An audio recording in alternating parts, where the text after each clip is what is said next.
it wouldn't have mattered who they hired. They could have hired Vince Lombardi. They could have hired anyone you want. They could have hired Eddie Robinson.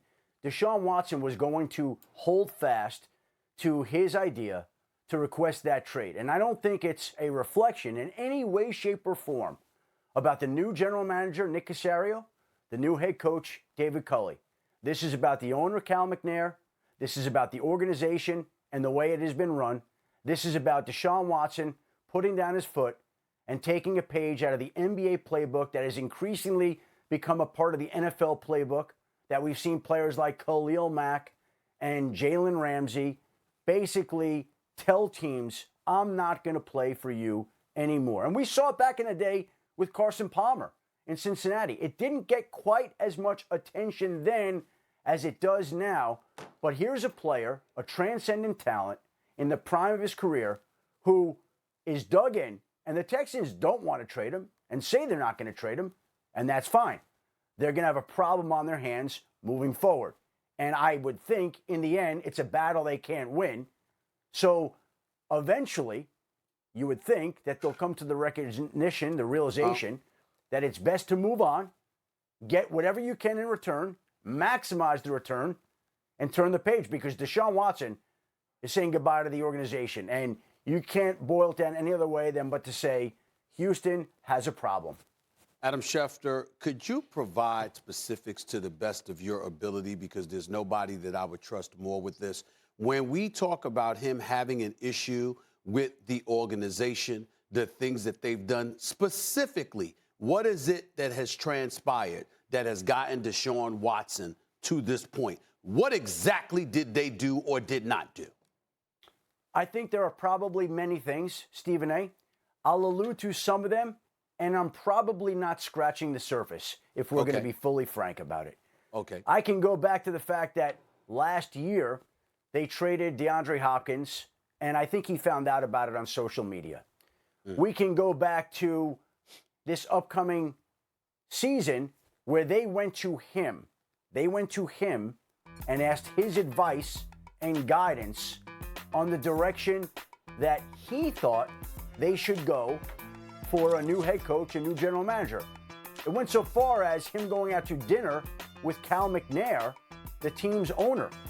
And then the Texans hire a search firm, Korn Ferry, that they pay hundreds of thousands of dollars to, and in the end, fire that firm and turn around and lean on Jack Easterby to make a decision that doesn't take into consideration anything that Deshaun Watson said.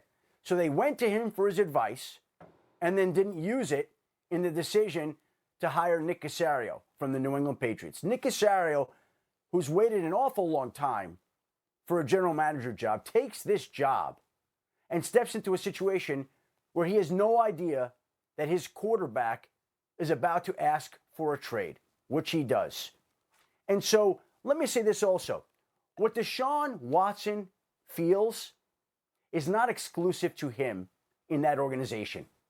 I can tell you, having spoken to many people in that organization, there are similar gripes, similar unhappiness. Nick Caserio, when he stepped in there, I think it's fair to say, stepped into a burning building. And that building has caught fire even more. And when you've got the face of your franchise, one of the transcendent talents, not just in football, but in all of sports, refusing to play for that team anymore and wanting to be traded, that tells you what a problem there is. Adam, I think most people would agree that given Deshaun Watson's reputation, if there's a problem with Deshaun Watson, people aren't looking at him, they're looking at the organization, and generally this stuff comes out of dysfunction.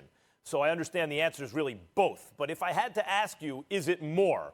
What would you answer? Is it more the idea that he was disrespected and the way this was handled was distasteful to him? Or was it more a competitive interest? In other words, the Texans had a very bad record after making a very stupid trade. What do you think is motivating the behavior more between the two? I think it's a combination of everything, Max. I think that he watches the way that his career has gone.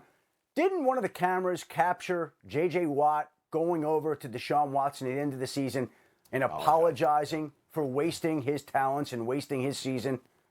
And I think that that's a mood. I could tell you there are Texans players or former Texans players on other teams who have reached out, who have scoffed at some of the things that they experienced or noticed or saw in that organization.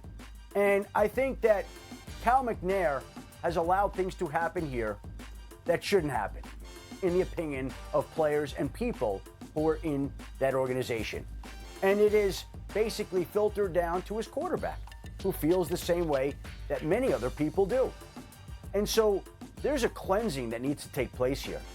And unfortunately for the Texans, it's going to be too late to do that with Deshaun Watson as your quarterback, in my opinion. Because let's play this out. Let's say the Houston Texans say, Deshaun, we know you want to trade. We're not going to trade you. Well, then he doesn't show up.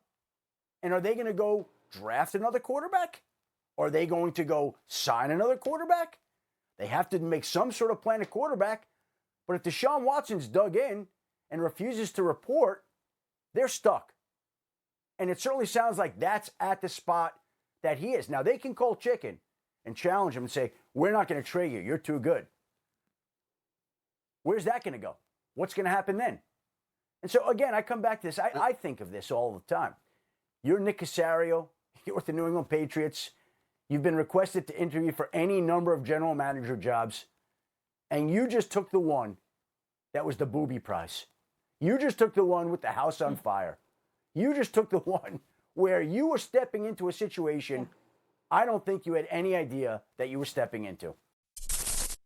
Thanks for watching ESPN on YouTube. For live streaming sports and premium content, subscribe to ESPN+.